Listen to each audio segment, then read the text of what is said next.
¿Qué tal? ¿Cómo están? Muy buenas noches. Gracias por su sintonía a Debate. Soy Eduardo Arévalo. Esta noche tenemos el gusto de recibir en los estudios al doctor Napoleón Campos, experto en relaciones internacionales, a quien le damos la más cordial bienvenida. Doctor, gracias por acompañarnos. Muchísimas gracias, Eduardo. Muy buenas noches a las amigas y amigos que nos acompañan. Se me hizo visitarlos, Bien, ¿verdad? gracias. Porque solo por Zoom, por diversas circunstancias habíamos podido. Así que aquí estoy a la orden en una noche de días complicados para la política internacional, que es lo que usted me invita a que hablemos. Así que aquí estoy. Gracias. Muy bien, y vamos a saludar a quien hace posible este primer segmento de debate, la Central de Seguros y Fianzas, líder en fianzas. Los salvadoreños somos valientes. Somos solidarios. Juntos saldremos adelante. Como siempre, ánimo y a luchar. Protejamos a los que más amamos y caminemos juntos con fe, comprometidos con el progreso de El Salvador. La Central de Seguros y Fianzas, su centro de confianza. Muy bien, doctor, ha ido evolucionando mucho esta situación del conflicto cada día, pues nueva información. Desde la última vez que hacíamos la entrevista, pues vía Zoom, decíamos que se esperaba que el diálogo privara y no llegáramos a una situación de una incursión militar, de un ataque donde se viera población civil afectada. Y es lamentablemente lo que las imágenes crudas pues, nos han estado mostrando lo que está ocurriendo en Ucrania.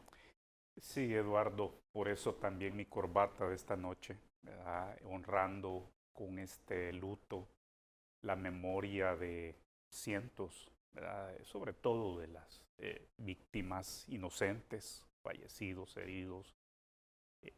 Ahora por la mañana contabilizaba el alto comisionado de Naciones Unidas que podían ya rebasar el 500,000, el número de ucranianas y ucranianos que habían salido de la frontera buscando refugio y asilo.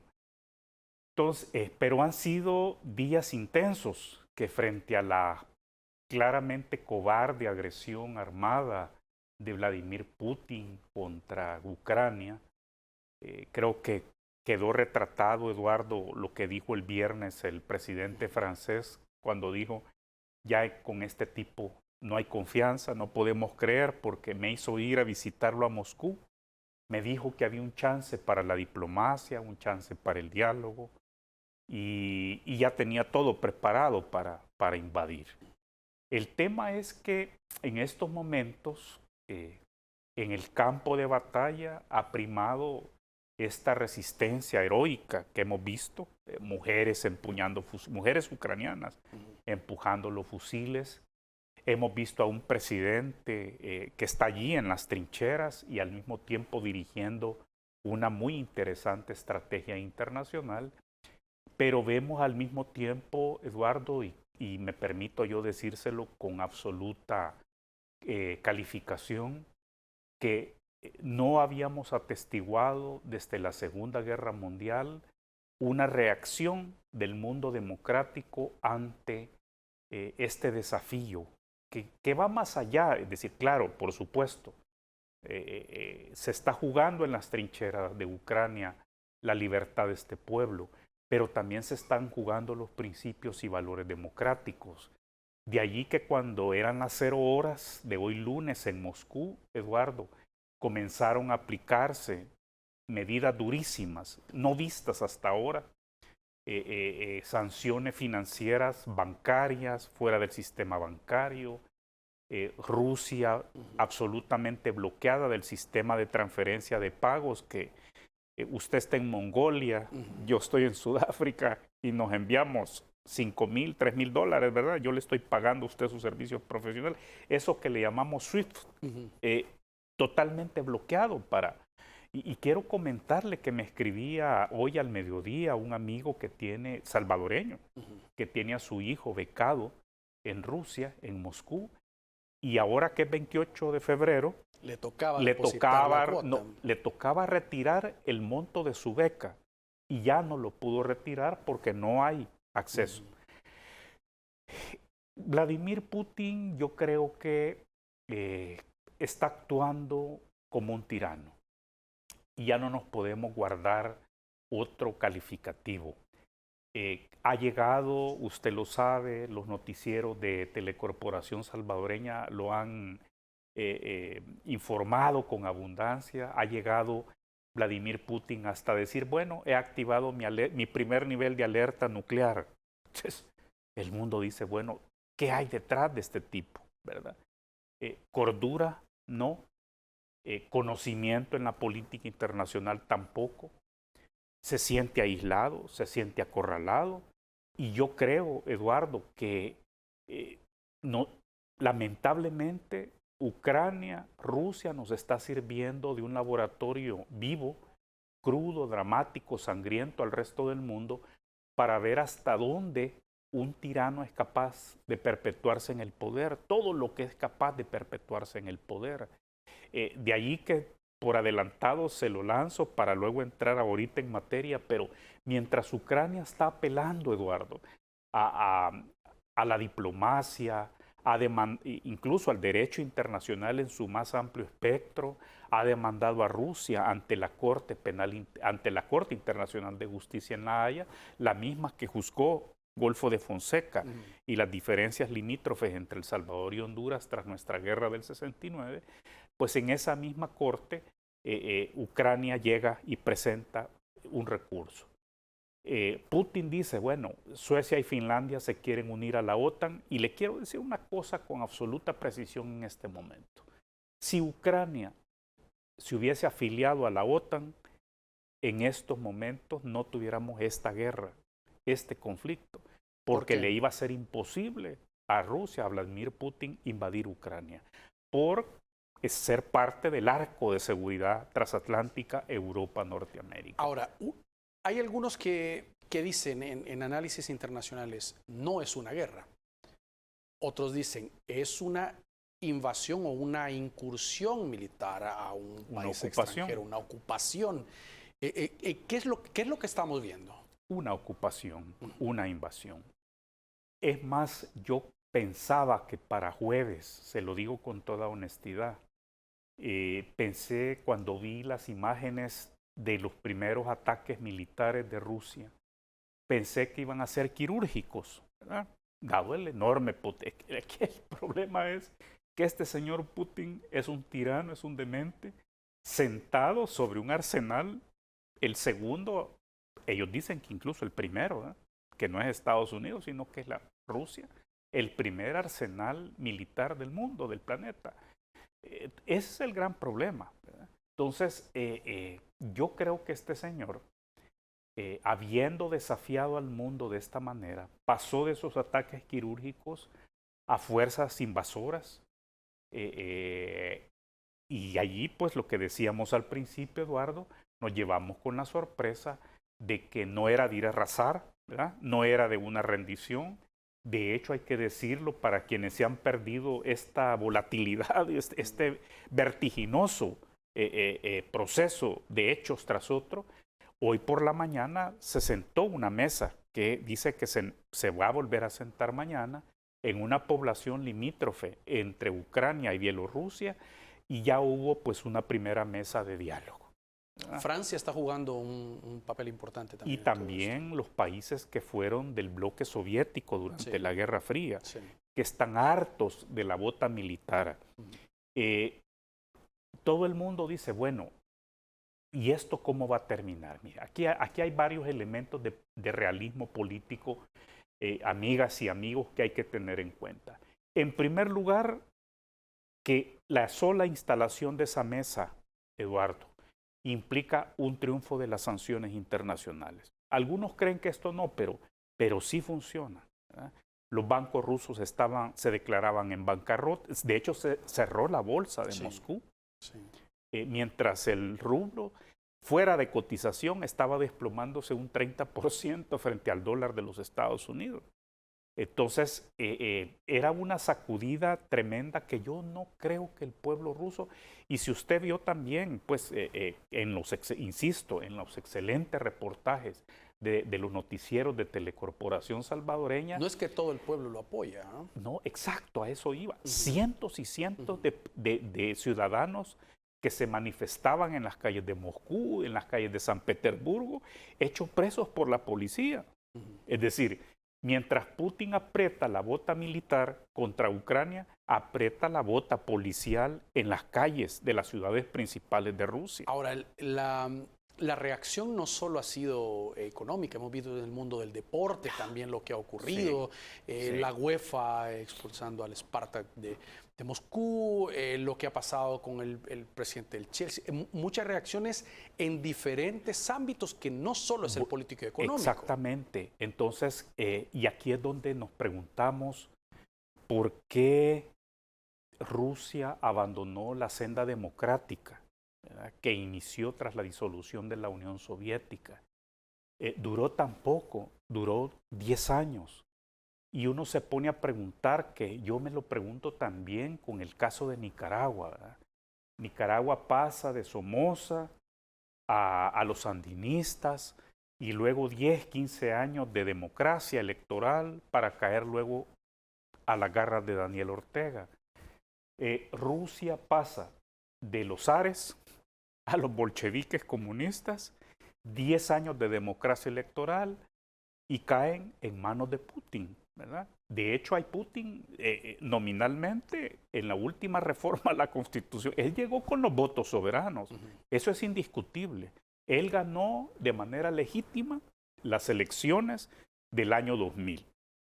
Hoy tenemos Putin, cosa que no creo que suceda, pero hay Putin hasta el 2034, 2036. Es decir, hombre, entonces uno dice esto como que yo creo, Eduardo, que el tiempo corre contra Putin. Yo creo que él, en su desesperación por tener un frente externo en el cual legitimar su tiranía, que se prolonga y se prolonga, calculó mal las cosas. Él no creyó que fuera a ser un abanico tan amplio. Japón se sumó también a las sanciones, importantísimo, y ya ve la conducta sorprendente de China Popular.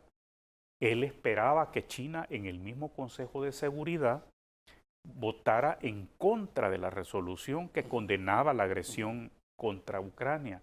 Y lo que hace China es abstenerse. Y China está llamando y está, me parece, haciendo sus buenos oficios por reforzar la mesa de diálogo que comenzó, que no es todavía, insisto, una mesa de negociación.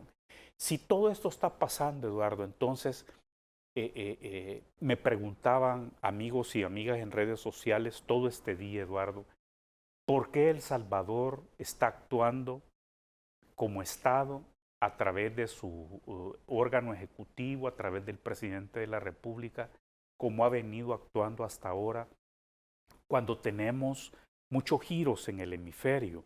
Analizamos eso al regresar de la pausa. Hacemos un corte y vemos la posición de El Salvador en todo este conflicto internacional. Ya regresamos.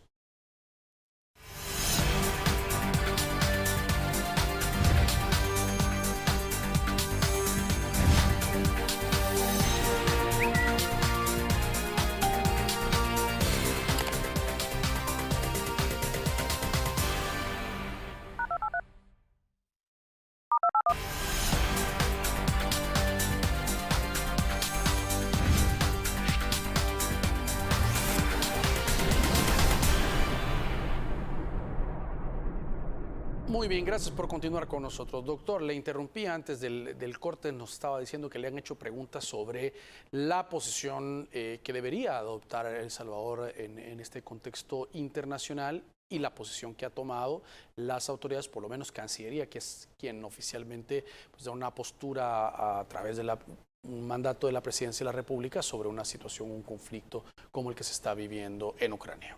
Sí, y le comento que quienes primero me preguntaron no fueron amigos salvadoreños, sino fuera del país desde el viernes. A ver, hay varios espacios para pronunciarse. El primero, el que usted acaba de mencionar muy bien. Hay una sala de prensa a pocas calles de acá donde estamos, ¿verdad?, en el Ministerio de Relaciones Exteriores. Se convoca a la prensa, llega la ministra o el viceministro, etcétera, y lee un comunicado oficial en nombre del gobierno de El Salvador. Eso no existe. En segundo lugar, el marco centroamericano, ¿verdad?, que está paralizado. Usted lo sabe también. Y algo comentábamos en mi última comparecencia vía Zoom aquí en su debate, Eduardo.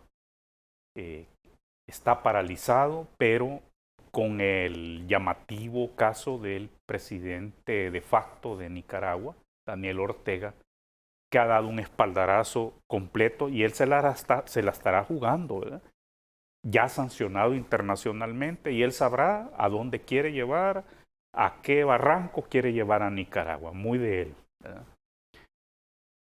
Tenemos eso está paralizado, es seguro que salvo pronunciamientos individuales, es muy difícil que de ahí salga un pronunciamiento en nombre del sistema de la integración centroamericana. Luego tenemos el tercer nivel, que es el de la OEA, la gran oportunidad que perdimos el viernes. ¿Y por qué digo esto? Porque Guatemala, que tiene tan graves señalamientos sobre corrupción, sobre desmantelamiento de la democracia como Honduras y nuestro país, El Salvador, toma ventaja y dice, sí, yo quiero ser proponente, yo quiero presentar, y del lado Caribe se suma Antigua y Barbuda, y entre Antigua y Barbuda y Guatemala preparan el borrador que he llevado a consulta pública. Yo la seguí minuto a minuto y vi que El Salvador no pidió la palabra en el Zoom.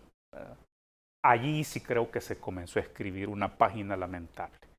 ¿Por qué?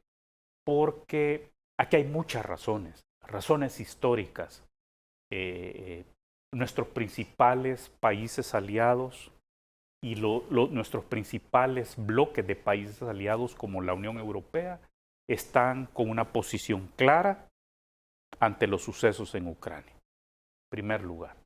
En segundo lugar, Eduardo y amigos y amigas, está el artículo 144 de nuestra Constitución, que nos establece que los tratados y convenios internacionales son ley de la República. Y siendo ley de la República, varios de ellos nos comprometen con la defensa colectiva, ¿verdad?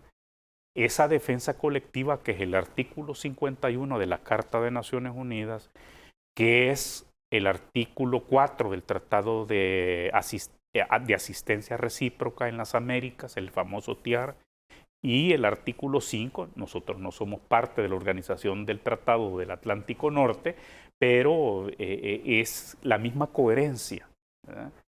Y siendo así, teniendo esos compromisos internacionales en el hemisferio y en Naciones Unidas, nos sustraemos y no decimos ni pío. Y creo que allí se cometió un pecado capital, no encuentro otra manera de decirlo. ¿Por qué? Porque estamos en un momento, no hay otra prueba más importante que esta en las últimas décadas para la democracia internacional, Eduardo. Mire, y quiero decirlo, esto no es cosa de Hollywood, de una película, es el mundo real. Los buenos ganan los grandes conflictos, ¿verdad? ¿Quiénes ganaron la Primera Guerra Mundial? ¿Quiénes ganaron la Segunda? Y los ganadores de las guerras son generosos con los perdedores. Y mire Alemania. Alemania se levantó de las cenizas. Alemania fue bombardeada, hay una derrota de los nazis, hay una reeducación del pueblo nazi tras décadas de alienación y de enajenación con los principios nazistas, y lo que tenemos es una Alemania que renace de las cenizas, un milagro. Japón igual, renuncia al militarismo, y cuando nos damos cuenta, Japón está organizando los Juegos Olímpicos de 1964, una nación que recibió de Estados Unidos 2 bombas atómicas, el 6 y el 8 de agosto de 1945. Entonces, los que ganan las guerras son los buenos, y los buenos son generosos tras los conflictos. Entonces, esta afrenta que le hace al mundo civilizado Vladimir Putin es una afrenta que nos implicaba a El Salvador salir de frente. Todavía tenemos una oportunidad, que es la que se está desarrollando a partir de este día en Nueva York, en la Asamblea General de Naciones Unidas. Fíjese esto, esto es importante para la educación nuestra. Desde 1982 no se convocaba a una asamblea general especial y extraordinaria. Y hoy se convoca por Ucrania. Y hay un chance de que quien es nuestro titular allí, nuestro representante permanente en Naciones Unidas, pueda entonces, como lo hizo Argentina este día, porque Argentina no suscribió la declaración de la OEA el día viernes y el fin de semana le llovió tupido, como usted se imaginará, al gobierno, rectifican, mandan al canciller argentino a abrir una sesión especial sobre derechos humanos en Ginebra hoy, con las 7 horas de diferencia que tenemos con Europa Central, y dice el canciller argentino que sí, que su gobierno rectifica y condena la agresión de Putin contra Ucrania. ¿Qué mensaje manda el silencio si es que El Salvador no se llega a pronunciar? Y la otra pregunta es, ¿debe pronunciarse? ¿Qué pasa si no se pronuncia? Mire, debe pronunciarse. Comienzo por su segunda pregunta. Debe y tiene que pronunciarse. Es más, yo creo que hemos sido los ciudadanos, las ciudadanas salvadoreñas, quienes primero hemos salido a pronunciarnos condenando el conflicto. Es que no hemos visto en ningún poblado ucraniano que hayan recibido con vítores, con confites a las tropas rusas. Si lo que hemos visto es sangre, lo que hemos visto son hechos sanguinarios, entonces nos puede traer grandes consecuencias en la comunicación política, nos puede traer grandes consecuencias en la cooperación económica, al desarrollo y financiera con los países aliados, porque ellos están claramente definidos. ¿Con quién se refiere? ¿A Europa o Estados Unidos? Y me refiero a Europa, me refiero a Gran Bretaña, me refiero a Canadá, ¿verdad? Y me refiero a países como México, tan cerca como México, que no dudaron, ahora sí, en sumarse a la declaración de la OEA sobre Ucrania. Entonces, este es el tipo de conductas que no se deben acumular en política exterior. Y lo voy a decir, es que los temas territoriales, Eduardo, no los tenemos cerrados en El Salvador. Y no ahí tenemos abierto el tema de Isla Conejo, pues. Frente al cual, usted se recordará, montó campaña de reelección Juan Orlando Hernández, hoy en espera de extradición.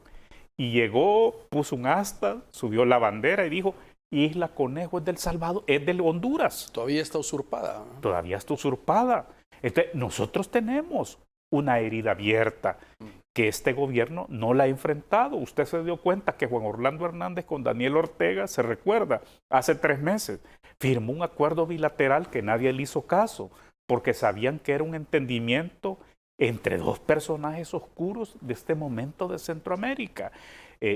Y nos callamos. Es decir, hay una tendencia al silencio del gobierno de El Salvador frente a temas trascendentales. Para nosotros es crucial la definición sobre Isla Conejo y para el mundo es crucial la definición sobre Ucrania. Por supuesto, no tenemos el peso político, ¿verdad?, internacional que quisiéramos por ser un país pequeño, periférico, pero mire tan solo Putin lo que hace, y se lo comento porque yo estudié en Suecia, uno de mis posgrados, y me ha dolido la amenaza de Putin contra Finlandia y contra Suecia, cuando ellos dicen, híjole hombre, veamos lo que le está pasando a Ucrania, mejor vamos a apresurar nuestro papeleo y vamos a ingresar nuestra solicitud de ingreso a la OTAN de Finlandia y Suecia, y viene Putin y los amenaza, vayamos a ver el top 10 del desarrollo humano, allí está Noruega, Dinamarca, Suecia, Finlandia, países prestigiosos internacionalmente, y que cada país, como le respondió la primera ministra sueca a Vladimir Putin, le dice, mire, discúlpenme,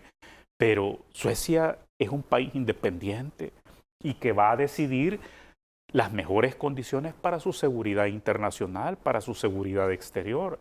Entonces, nos quedamos con otro gran punto suspensivo. ¿Qué es lo que va a pasar?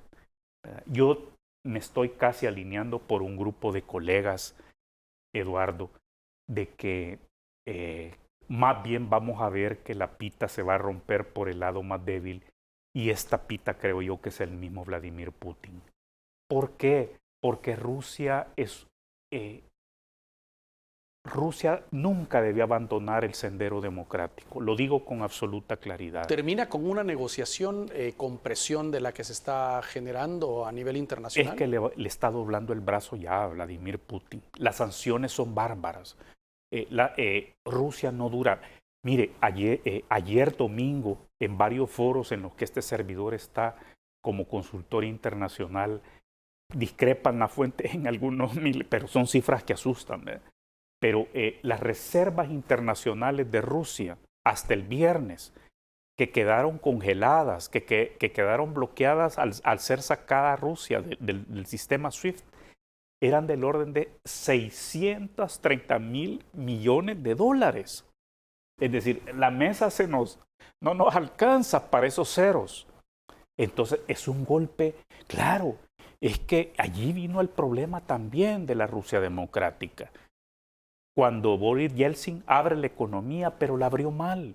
Y claro, esas grandes empresas, Eduardo, manejando esos recursos de petróleo, de gas. Entonces, lo que hizo es, en lugar de ser sociedades anónimas, consorcios privados limpios y transparentes, se formaron mafias, que son estos, como Abramovich, el dueño del Chelsea.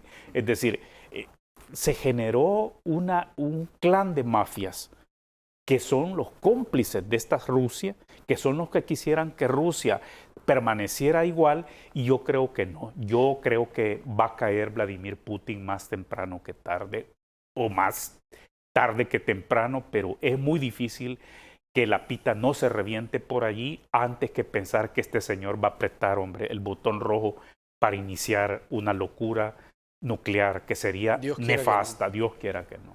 Vamos a hacer una nueva pausa, acompáñenos, ya regresamos.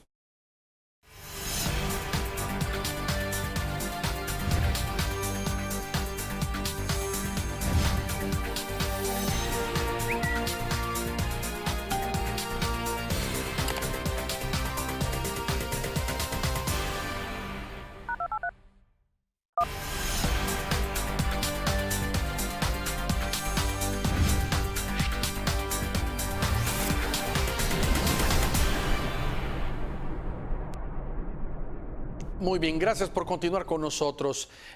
Doctor, la vez pasada hacíamos un análisis de los posibles escenarios de los impactos que podría traer económico a nivel mundial, pero específicamente enfocado en el caso de nuestro país. Y ya estamos viendo, pues definitivamente en el precio de los combustibles, que ya había experimentado antes de esta situación una tendencia al alza que se ha recrudecido. Pues ya vimos el barril del petróleo que superó la barrera de los $100, ha bajado en las últimas horas, según estaba revisando, pero siempre con tendencia al alza.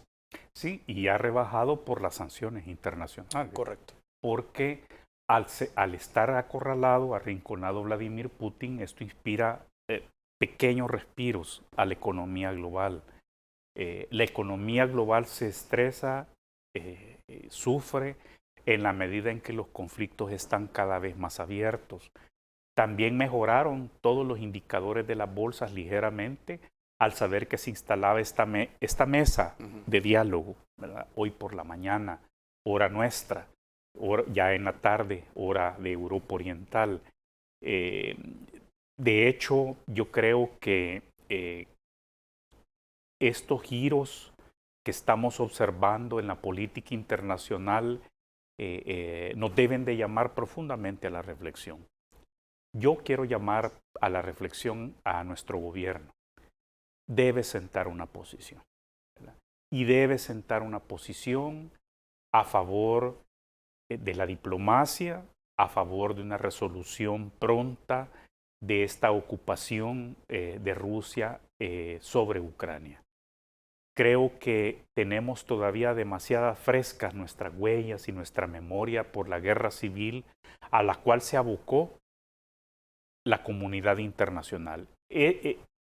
Esta posibilidad de estar aquí esta noche, usted y yo, y conversando este tema constructivamente, democráticamente ante las cámaras de televisión, Eduardo, son fruto de esos años de construcción de la paz y de la democracia en el país que no podemos tirar. Por ende, necesitamos salir al paso, el gobierno necesita recuperar posicionamiento en el buen sentido de la palabra, porque está de por medio la comunión del Salvador con los principios y valores democráticos y porque está de por medio la integración política y económica. Yo no quisiera pensar, Eduardo, que a los problemas que ya tiene el país con el mundo democrático, que a las sanciones, Lista Engel, Ley Magnitsky, puedan producirse sanciones derivadas de la indefinición del gobierno de El Salvador, porque al estar callado, al entrar a modo silencio frente a este conflicto global, estamos poniendo dudas sobre dónde está la política exterior de El Salvador. Y mire, es hora de romper.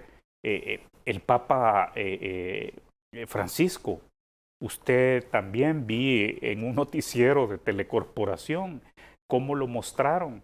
Se pasó la calle, fue a tocar el timbre de la Embajada de Rusia en el Vaticano, le entregó una carta al embajador dirigida a Putin y le expresó al embajador las mejores intenciones del Vaticano para jugar el rol que creyeran conveniente.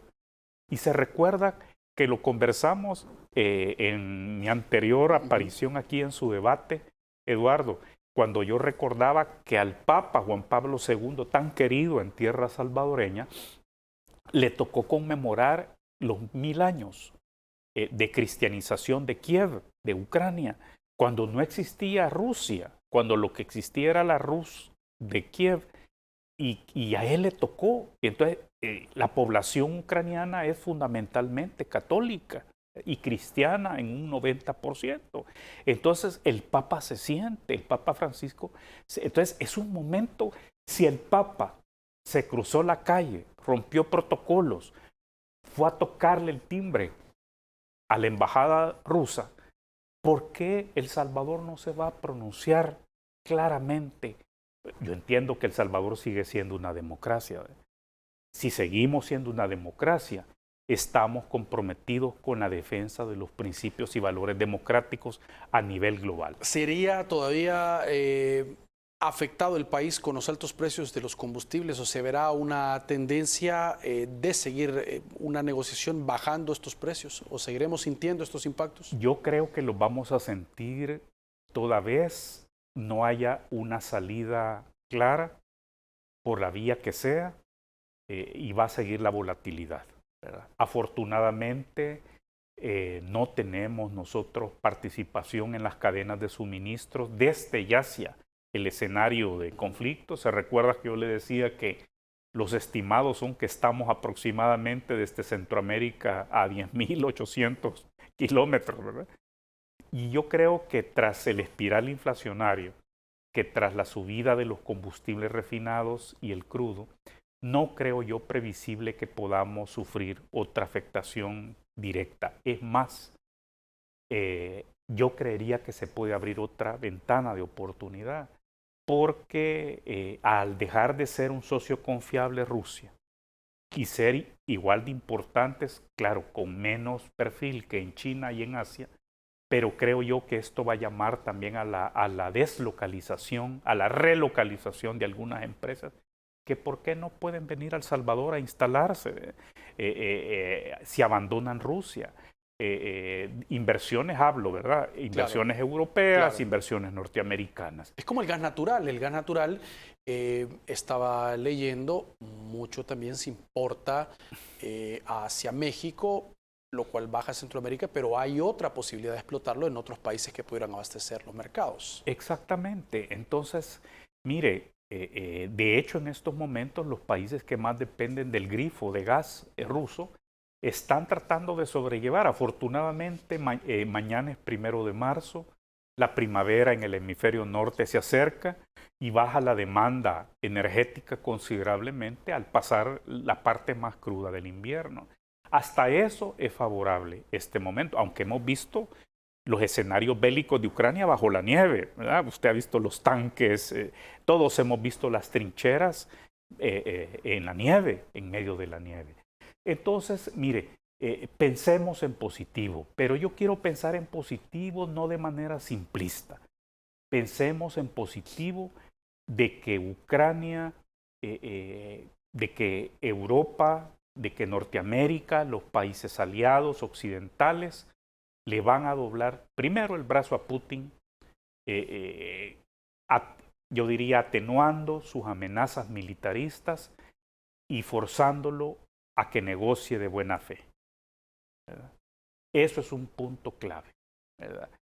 De hecho, el presidente ucraniano acaba de firmar una solicitud de pase rápido, de fast track, para ingresar a la Unión Europea.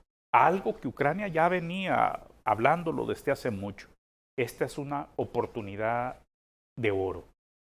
En segundo lugar, yo creo que tanto las Fuerzas Armadas rusas como otros actores económicos no mafiosos de Rusia, creo que van a estar dispuestos a presentarle al pueblo ruso una transición democrática. Está claro, salvando distancias, pero toda tiranía es tiranía, ¿verdad? En esencia es el mismo libreto y es el mismo guión. Este amenaza la paz mundial porque, ya lo dijimos repetidas veces, está sentado sobre un arsenal militar impresionante. Pero esto nos indica para El Salvador, para Centroamérica, una enseñanza ética profunda. Ninguna tiranía lleva a buen puerto a un país.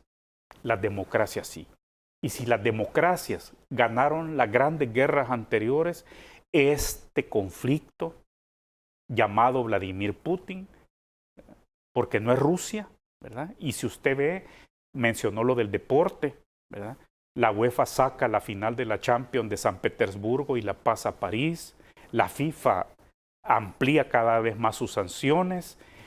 El capítulo de la Fórmula 1 de automovilismo, que nos gusta tanto ese deporte, también lo sacan de Sochi, ¿verdad? Anulan el capítulo ruso de la Fórmula 1. En fin, la Euroliga saca sus partidos. Entonces, vimos más de 100,000 personas congregadas en Berlín ayer, otras 100,000 en Ámsterdam, Holanda. Hemos visto expresiones continuas, ¿verdad? Los mismos deportistas rusos que han crecido en el exterior se han distanciado de Vladimir Putin. Y yo creo que eso nos debe decir que ni el mismo pueblo ruso quiere este conflicto, quiere un expansionismo, sino que quiere vivir en paz. Sabemos cómo comienza una guerra, sabemos cómo comienza un conflicto, Eduardo, pero no sabemos cómo va a terminar, ¿verdad? Por eso los europeos, allá por 1920, 1925, Eduardo, amigos y amigas, no le llamaban a la Primera Guerra Mundial, le llamaban la Gran Guerra, ¿verdad? Porque nunca se imaginaron que iba a haber otra guerra como esa, y vino esa Segunda Guerra, a la que nosotros le llamamos ya Segunda Guerra Mundial. Entonces no sabemos cómo terminan los grandes conflictos, pero sí nos dice la enseñanza, de hecho, ¿quién ganó la Guerra Fría? ¿Verdad? Occidente. Quien la pierde es la Unión Soviética, cuya heredera es Rusia, ¿verdad? Entonces, si Stalin, el dictador soviético, le entregó Crimea a Ucrania durante la Guerra Fría y le dijo, Crimea es de Ucrania, ¿verdad? Y estas provincias rebeldes o separatistas o prorrusas ya venían bajo un mecanismo que era el convenio de Minsk, y ya se venían adoptando allí los principios universales de respeto a las minorías étnicas y había una supervisión internacional. Entonces yo creo que pasada una fase de negociación, y ojalá que así sea la próxima vez que usted me invite a estar aquí con usted, que podamos venir a conversar para lo que la comunidad internacional pueda estar aprendiendo de cómo se resolvió esta crisis. Yo apelo a que va en la misma Rusia a primar la sensatez, ¿verdad?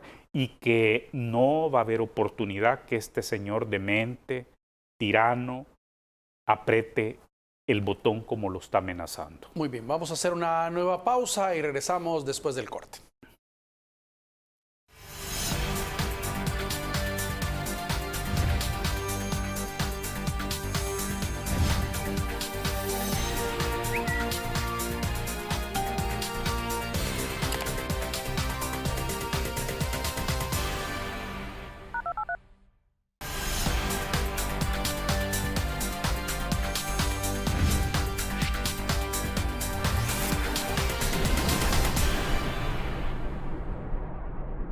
Muy bien, gracias por continuar con nosotros. Estamos conversando esta noche con el doctor Napoleón Campos, experto en relaciones internacionales, y aprovechando la experticia del doctor, pues queremos aprovechar a hablar también, doctor, sobre la posibilidad de ya contar con un embajador de los Estados Unidos en nuestro país. Ya se está manejando, hay una nominación propuesta para ser presentada al Congreso para que pudiese concretarse y llegara ya oficialmente un nuevo embajador en El Salvador, alguien que ya estuvo aquí en el país. Sí, ya estuvo aquí. Conoce muy bien El Salvador. Estuvo como consejero político. El señor Duncan habla perfectamente el castellano. Es un gran amigo del país. Y yo le auguro, primero, pasar ese filtro de los senadores, de la Comisión de Relaciones Exteriores, que es todopoderosa. Pero creo que en estos momentos que estamos hablando de los mismos senadores, ¿verdad? De Bob Menéndez, del senador Rich, que firmó esta solicitud para que se investigue la ley Bitcoin de El Salvador y su posible impacto en el Tratado de Libre Comercio. Estamos hablando de esos nombres. Yo creo que va a pasar la ratificación, pero sí necesito decir algo que tiene que ver con la parte ya técnica de los tratados internacionales. Para llegar, en el caso de Estados Unidos, que nomina el Ejecutivo y ratifica el Congreso, ¿verdad? Esto significa que ya hubo la consulta bajo el artículo 4 de la Convención de Viena sobre relaciones diplomáticas con el gobierno de El Salvador. No es al revés, ¿verdad? Que se manda la nominación al Senado y el Senado ratifica y después se le pide el visto bueno. Aquí estoy hablando en términos más coloquiales, claro, ¿verdad? Para que nos entendamos con el público. Este visto bueno del gobierno de El Salvador ya pasó, ¿verdad? Porque así lo establece el artículo 4. Entonces, esto significa que solo pasa el filtro bueno, ya ve que ya hay otras piezas ubicadas en el tablero del presidente Biden a un año ya de 13 meses de su gobierno. Dos rostros conocidísimos, ¿verdad? Doña Mari Carmen Aponte, embajadora de Estados Unidos en Panamá. Una embajada importantísima, el Canal de Panamá, los barcos de bandera de los Estados Unidos son el usuario número 1 del canal, es decir, una embajada de primer nivel latinoamericana. Y la señora Jen Mans, de reciente ubicación aquí como encargada de negocios, la nueva embajadora de Estados Unidos en Colombia. Entonces, creo que va a ser de mucho provecho. Creo que el embajador Duncan, porque es de carrera, hay que decirlo, tiene la preparación, tiene la experiencia y me parece que tiene además muy claro cuál es la política exterior del presidente Biden para Centroamérica y tiene muy claro además específicamente el plan Biden para el Triángulo Norte de Centroamérica. En ese sentido, yo creo que va a venir a colaborar en los grandes temas de Estados Unidos, oportunidades económicas, juventud, mujeres, medio ambiente y estos otros dos temas con los que ha habido allí confrontación con el gobierno del presidente Bukele, que es fortalecimiento democrático y lucha contra la corrupción. Esto significa que debemos de verlo en función también esta nominación del embajador Duncan en el marco de las más recientes acciones de Estados Unidos en la región, ¿verdad? Hemos visto un fuerte acercamiento, se recordará usted, ya cumplió un mes, por cierto, este día, la señora Xiomara Castro de Zelaya en Honduras, como nueva presidenta de nuestro vecino país. Creo que está muy claro a dónde apunta la extensión de esta política exterior, pidiendo la extradición del expresidente Juan Orlando Hernández. Creo que también Estados Unidos va a seguir apretando junto con los aliados europeos por estos mismos temas en Guatemala. No creo, a pesar, mire, Guatemala fue muy hábil, dijo, no, yo me propongo, ya lo hablábamos, ¿verdad? Yo me propongo para hacer el borrador con Antigua y Barbuda para la declaración sobre Ucrania de la OEA, y esto oxigena muchísimo la imagen internacional. Y mire, curiosamente estas crisis, algunos que tienen, yo diría, audacia en la política internacional, a mí me ha sorprendido el giro, y viene al caso porque recién allí fue el presidente Bukele de visita oficial a Turquía, y Erdogan, que tiene un expediente de violación a los derechos humanos, el tirano de Turquía, ha retrocedido la democracia, dice, claro, él es parte de la OTAN, Turquía es un miembro importante de la OTAN, y dice, yo voy a comenzar a detener los buques de bandera rusa para que no ingresen al Mar Negro, ¿verdad? Y es más, de repente usted lo vio allí tomando un protagonismo en el marco de la OTAN y diciendo, es que tenemos que ir con todo, no tenemos que ir con manos tibias, esto es una afrenta a la integridad territorial de Ucrania. Entonces uno dice, hombre, se ve que estos tipos, allá hay una política exterior hábil, ¿verdad?, que sabe aprovechar aún esas coyunturas que parecen un revés, ¿verdad? Y creo yo que Guatemala ha quedado estupendamente posicionada tras esto que hemos señalado de la declaración de la OEA. Doctor, en el caso del proceso en los Estados Unidos para la nominación y posteriormente aprobación o ratificación para que pueda llegar un nuevo embajador, en este caso William Duncan, a El Salvador, usted nos mencionaba la forma en cómo se hace, es decir, la consulta ya se habría hecho en El Salvador, es decir, cuando venga, si es que lo ratifique el Senado y viene, no habría mayor problema para que él pudiera asumir, o sea, presenta sus cartas credenciales y no habría riesgo, digámoslo, de que El Salvador diga, no las acepto, aquí no, usted no viene como embajador. No, porque ya se cumplió el plazo previo, antes de ir a la ratificación del Senado, de haber hecho la consulta como manda el artículo 4 de la Convención de Viena. Porque El Salvador sí estaría en la facultad de decir sí o no, o sea, tiene la potestad del presidente de hacerlo. Bueno, pero ya la tuvo, o sea, ya pudo haberla rechazado, porque el artículo 4 para eso es una consulta silenciosa entre los estados. Entonces, es más, se había escuchado otro candidato a ser nominado, Francisco Palmieri, también diplomático de carrera, con experiencia en El Salvador. Hace unos años se habló que podía ir de embajador a Honduras, en fin, pero el nombre que al final se lleva al Senado es el de Duncan. Entonces, la consulta silenciosa dentro de la Convención de Viena ya ocurrió. Si no, no se hubiera enviado su nombre a ratificación al Senado. Si el Senado ratifica, ¿verdad?, que yo creo que Duncan va a ser ratificado, vendrá sin más a El Salvador a presentar sus cartas credenciales, veremos quién se las recibe para que comience a operar como el nuevo embajador de Estados Unidos ante El Salvador. Ahora, la información que se ha estado manejando a través de la embajada y miembros de la prensa es que es un hombre que conoce muchísimo la política, no solo salvadoreña, sino también de la región. Está muy, muy enterado y ha tenido siempre un ojo cerca de la región, viendo todo lo que se ha estado desarrollando políticamente hablando. Exactamente, y conoce también el Departamento de Estado, es decir, ha sido oficial de servicio. Entonces tiene una foja de vida importante.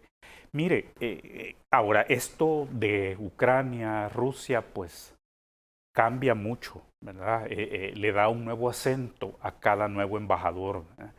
Porque a esto se añade una vigilancia de que tenemos que sumar, como ya lo hemos hablado suficientemente, y no restar en este consenso internacional.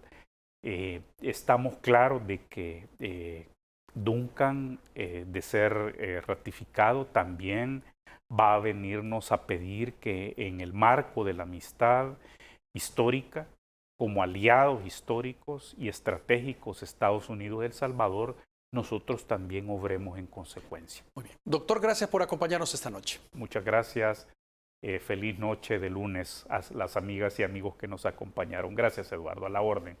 Y gracias a ustedes por su sintonía. Que descansen. Recuerde su cita con nosotros el día de mañana.